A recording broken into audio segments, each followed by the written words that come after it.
Welcome. What I have here is the PWS Mark 111 Mod 2. I really like this. These are one of those first mags where I've already shot the gun. I actually just got back from New Mexico and I was using this gun in the nighttime, in Buck Doyle's low light recce carbine course. And me and Peter were trancing in the darkness with my night visions. I was feeling real tactical. That being said, I brought two guns. One of those guns was a 6-hour MCX Virtus and 300 Blackout, 9-inch barrel. The other gun was this gun, the PWS Mark 111. This is an 11-inch barrel, as PWS is known for, the long stroke piston system. And yeah, I kind of dig this bad boy. When I was out there running this, so this is set up as my night vision 223 rifle, or 223 pistol, because you know, we have braces. So, as it stands, I'm gonna run through these real quick. And the reason why I'm gonna run through all the features on the rifle is because I'm gonna do a more in-depth video about this particular setup in like that sexy, cinematic way that I like to do. So, we have a Surefire SOCOM Mini 2. We have a Maul for my laser and IR illuminator. And of course, we have the Surefire Vampire Scout Light, which has white light and it has IR light. Just twist the cap up front. Then we have the Leupold LCO. I did have a Unity riser on this, but Buck Doyle, being the stingy bastard that he is, he took it back and said I couldn't keep it. But we'll make it work. And then of course we have the Geisley trigger, and I just love this setup. This has become one of my more favorite setups as far as pistol rifles go. Largely because even with the suppressor, it's still relatively short, not very heavy at all. And I have a bunch of crap on the front end of the gun and it still manages to be very balanced. Like, that's insane. Anyway, let's shoot. All right.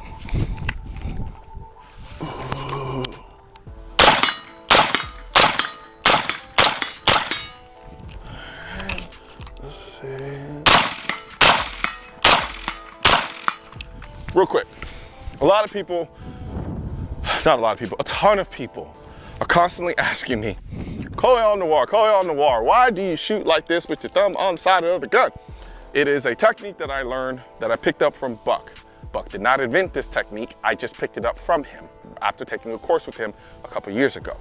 What it's designed to do is to mitigate sympathetic movement of your fingers. So whenever you squeeze, you have a tendency to over squeeze with all the rest of your other fingers. Having my thumb on the other side minimizes that. So when I'm taking more precise shots,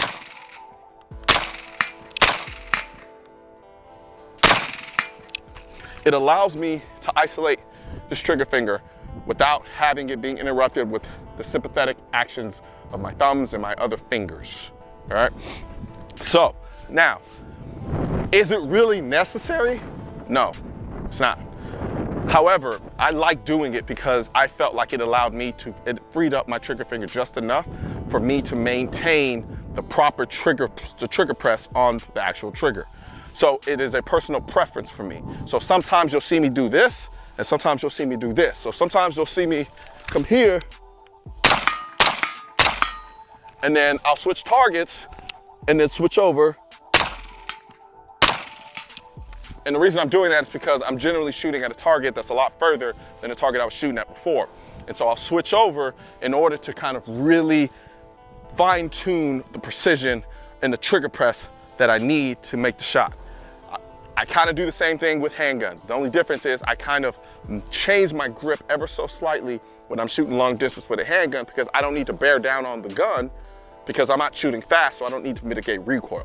So I loosen up my grip ever so slightly so that I can relax this hand and have the right trigger press on the trigger. All right, let's go. That'll probably have to be its own video on its own. But back to the show. So,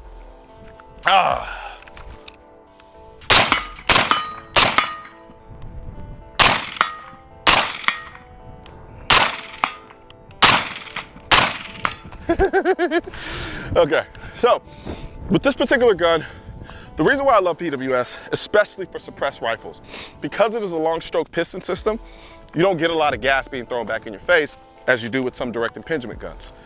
And another thing is the gas is adjustable on this gun. So right now I have the gas all the way open.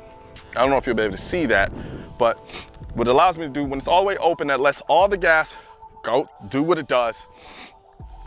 However, that's generally speaking what you want to have it on whenever you don't have a suppressor on the gun, because there isn't much in the way of back pressure to help run that bolt. However, I do have a suppressor on this gun.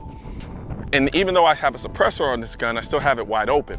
The reason is because this is a SOCOM Mini 2. It's a really small suppressor, so there isn't very much blowback. There isn't very much back pressure from this particular can. So I can run it wide open, but thing is, it's gonna have a little bit more stout recoil. Now, I can switch it up and switch it over to number 2, which is typically what you're supposed to do with the suppressor when you're running this gun. Got me a little HK multi-tool here.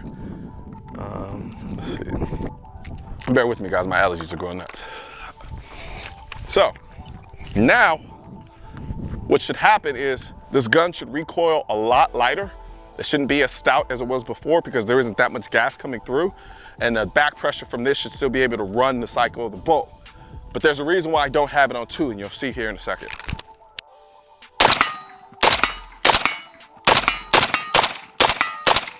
Okay, so this gun has gone from having a pretty punchy recoil sensation to one that was actually really, really, really light. I don't know if it's visually gonna translate on camera, but when I'm shooting this gun now, it's incredibly light. The recoil is almost nothing. So the reason why I don't keep it on this setting is because it feels weird. It's barely, and I mean barely, running that bolt, barely running it back. So I can kind of feel all of it happening up front, and it just feels a little awkward to me. I think some people might like it. Me personally, I don't. I just don't think it just feels odd. I'd rather just have a little more recoil and deal with that versus literally feeling that bolt going back and forth, back and forth. It's not bad, it's just odd to me. I don't care for it too much. I'll leave it on for the rest of this video, but by and large, with this particular can, I can run it on 2, and it's really light because there isn't that much back pressure, but there's just enough to cycle that bolt.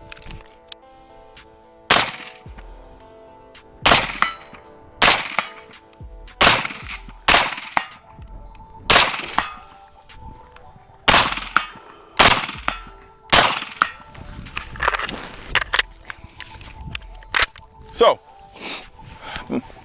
my night vision setup. Me personally, when you're shooting night vision, you're kind of shooting here. You're not really coming up and getting a cheek well, you're kind of here. So balance of the rifle is gonna be incredibly important. So I know I wanted something that was very balanced, very light, that I can make really small. And so with this 11-inch barrel and this little SOCOM Mini, it keeps the proportions of this rifle relatively compact.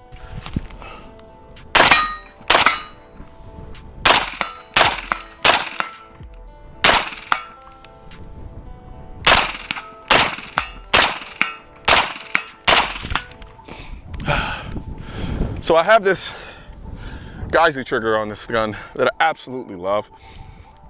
I'm not gonna talk too much about it because I want to save it for the video and really kind of break it down for you. This is more like a first mag show off because I'm gonna save a lot of the detail for that particular video, but I love this thing.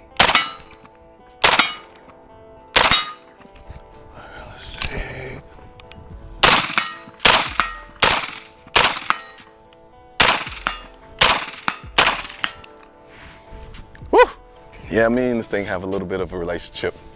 Just a little bit, just a little bit. I gotta say though, I'm still kind of annoyed. Not annoyed, but it just feels weird. When you have the thing, it's just cycling like barely cycling, and it makes it really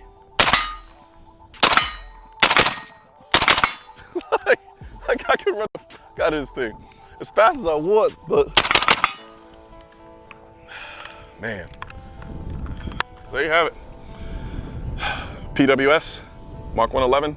Like I said, I'm gonna come back and do a thorough video on this bad boy. I just want to do it justice because I've grown to love it so much. I really, really, really do like it.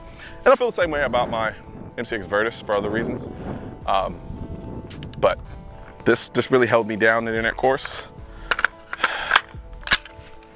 Yeah. You got any more bullets? Of course you do. You're like the bullet man.